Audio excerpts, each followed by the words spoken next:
Yeah, my studio is not still set up properly. Still got all this over here to deal with. But I've got a video for you guys today, and I'm feeling a little healthier, feeling a little stronger. But today's video is covering the fact, I should say, that PewDieGate, as everyone's calling it, is just Gamergate in its second incarnation. I found a really interesting article, and I think you're going to enjoy it, so go on, give it a listen.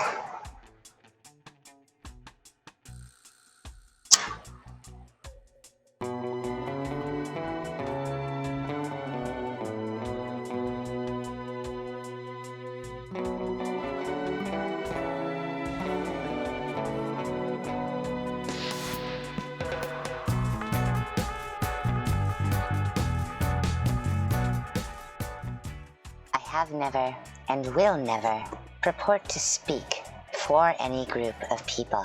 Even in my activism for homeless men, it was my personal experiences and emotional connection to those men that filled 45 streams last year. The only time my channel spoke for them was when I produced videos interviewing them. I spoke against the DESC and King County for the deliberately sexist programs that explicitly alienated homeless men. But I knew in my heart that despite my politics, I was not one of these individuals and could never completely tell their stories. Not even the man whom I eulogized here on my channel. My desire to speak only for myself and my interest in the value of the individual lead me down some strange angles when looking at a situation. A perfect example of this can be found in the PewDiePie debacle.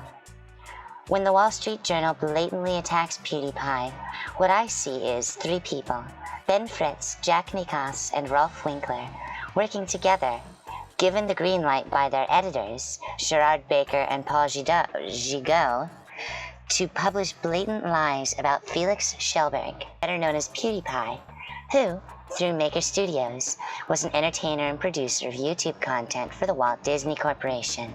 Of these writers, one openly advertises his connections with Disney and the work he has put in the last two decades, fostering the relationship and becoming a Disney writer at the Wall Street Journal, which is owned by Dow Jones and Company, who is, in turn, owned by News Corporation. Why would News Corp and Disney, even at their workforce individuals level, work in concert this way? Oh, but it's not News Corp and Disney, is it? From the Washington Post, owned by Jeff Bezos and his Nash Holdings. Anti-Semitic jokes cause YouTube, Disney to distance themselves from PewDiePie. Wired magazine, owned by Condé Nast and Advance Publications. PewDiePie was always kind of racist, but now he's a hero to Nazis. Oh, wait, but they changed it due to the negative response.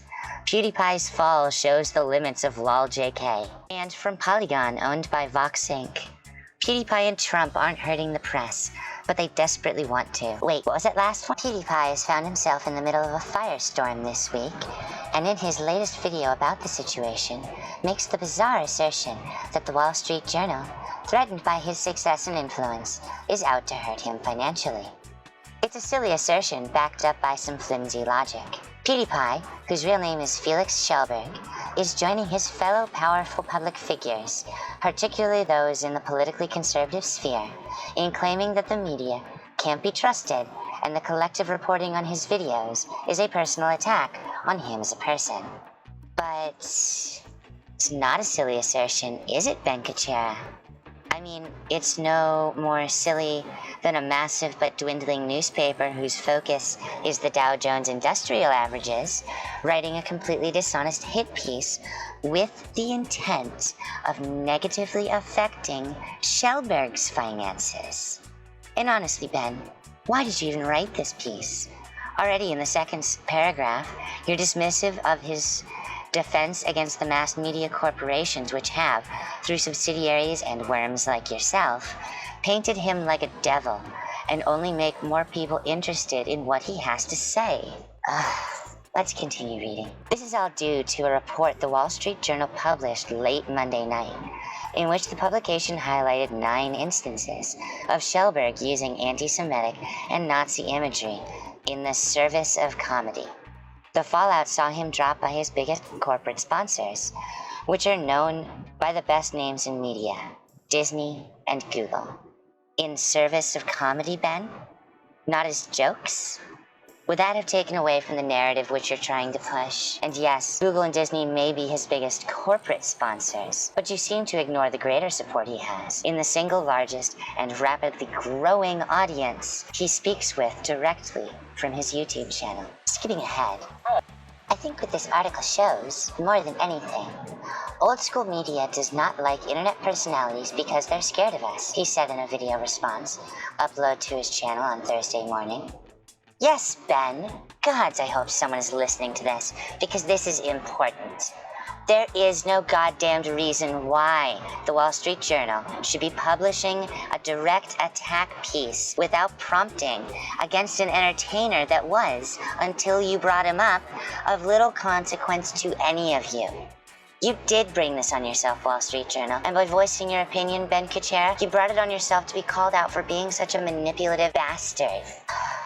Evidence of the media's fear of Schellberg is the fact that the Wall Street Journal, a conservative, business-oriented publication, focused on his business and reached out to his business partners, asking the Disney company about one of its brand partners clumsily joking about Nazism isn't forcing the company to sever ties, it's reporting on a story. Schellberg also tweeted that he wasn't asked about the story before it went live. But that doesn't seem to be true, according to the Wall Street Journal. Mr. Schellberg didn't respond to requests for comment for this article, the original report stated. Wall Street Journal technology columnist Christopher Mims tweeted, "Nothing, absolutely nothing gets printed in the Wall Street Journal without an attempt to reach a mentioned subject for comments." But why would he respond to you? He gave you his reasons in his video, and you even list them later in your article. Why do you think he didn't respond to requests for comments? And how was he supposed to know that this wasn't just another variety piece? The fact of the matter is, from the Swede fag's mouth. Before then, I didn't really do interviews because of this. But I thought, hey, Wall Street Journal, that's a well-respected news outlet. That would be a great way for people to finally hear about my story. Hey, maybe that's something worth celebrating, but no, it always just comes back to the money. Which is funny because that's something I've never showed in anyone's face. And there you go, that's the title. Wall Street Journal, YouTube's biggest draw, plays games, earns $4 million a year. Money is really all I've ever been acknowledged for. And I'm not saying this to put me on a pedestal, I'm just saying this to show an example, but I literally raised millions of dollars to charities. That's rarely ever spoken about. But what YouTube and Schellberg's other platforms can do to a much greater degree than the Wall Street Journal can is galvanize supporters. Donald Trump weaponized his Twitter account pre- and post-election, taking out his frustrations on his critics from a place where they could not touch him. That emboldened his fans to do the same, cyberbullying the members of the left and other outspoken anti-Trump critics who dared cross him. Oh, well done, Mr. Kuchera. You found a way to weasel your dislike of Donald Trump into this article. You say that Trump weaponizes his Twitter account. But why in the world does a Twitter account have the power to be a weapon? The answer is because you keep giving that weapon power by overreacting to. And by calling his audience's response to the situation cyberbullying from such a pulpit is such a remarkably ironic statement. Can you not tell that you are cyberbullying from just as powerful a platform? Well, cry both. We're seeing the same things happen with Schellberg's fan base in the wake of his dismissal from Disney. The YouTuber's begun spreading content made by his supporters that targets the writers of the Wall Street Journal piece with very real threats, encouraging viewers and fellow fans to band together and protect their idol. No, Ben, that's not what has been said or done. Yes, we've said that PewDiePie has done nothing wrong, but none of us are idolizing him. What we're doing is tearing down the golden calf you've created for yourselves, and he just so happens to be the loudest among us. But of course, as someone taking money from Condé Nast, it's clear where your loyalties lie.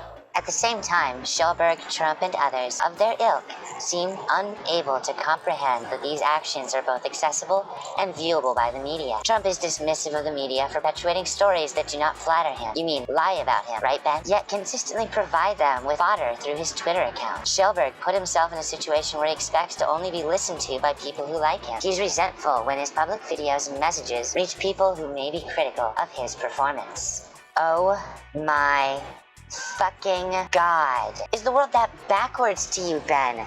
Are you really that goddamn blind to the fact that they do this because the media picks up that fodder, as you call it, and embarrass themselves with it every time they do with the general public? Are you so blind to the reality of the common man that you actually think that people agree with you and the media, Ben? Ben? The Wall Street Journal didn't have much to gain by quote-unquote attacking Shelberg. It was another business story to them. But Shelberg had a lot to gain from convincing everyone that the news outlet that criticizes him is doing so because they're jealous of his power. No, that's just bullshit you pull out of your ass. The war didn't come to him.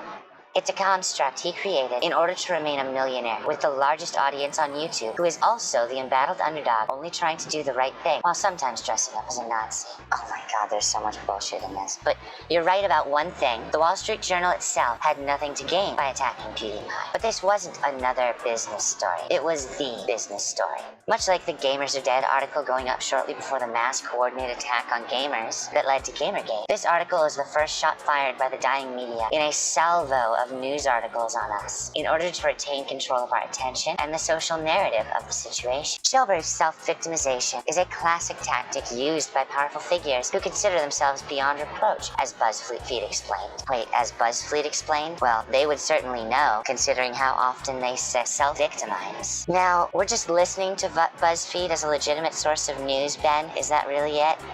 God damn it.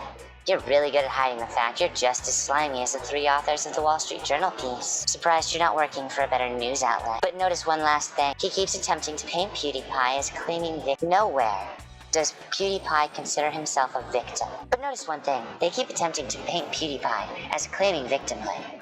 Nowhere does PewDiePie consider himself a victim. Much to the contrary. He still makes quite the monthly income from his views on YouTube and has not been deterred or stopped. He continues to produce videos, and his viewer base is larger than ever and continues to grow. You said that they aren't hurting the press but desperately want to in your title. Ignoring that frustrating preposition at the end there, it is rather clear to me that from this article and the plethora of articles that have been published in the Wall Street Journal's defense, as though the Wall Street Journal cannot defend itself, all pointing to a defensiveness in the mass media that has come from making the glaring mistake of attacking Felix Shelberg. These companies should be in competition and speaking objectively at best and respectfully of both parties at the exception. But Disney, News Corp, and all the other mass media moguls are showing us their fear. The fear of how much we can and are hurting them. Speak for yourselves, mainstream media. You don't speak for the American public anymore.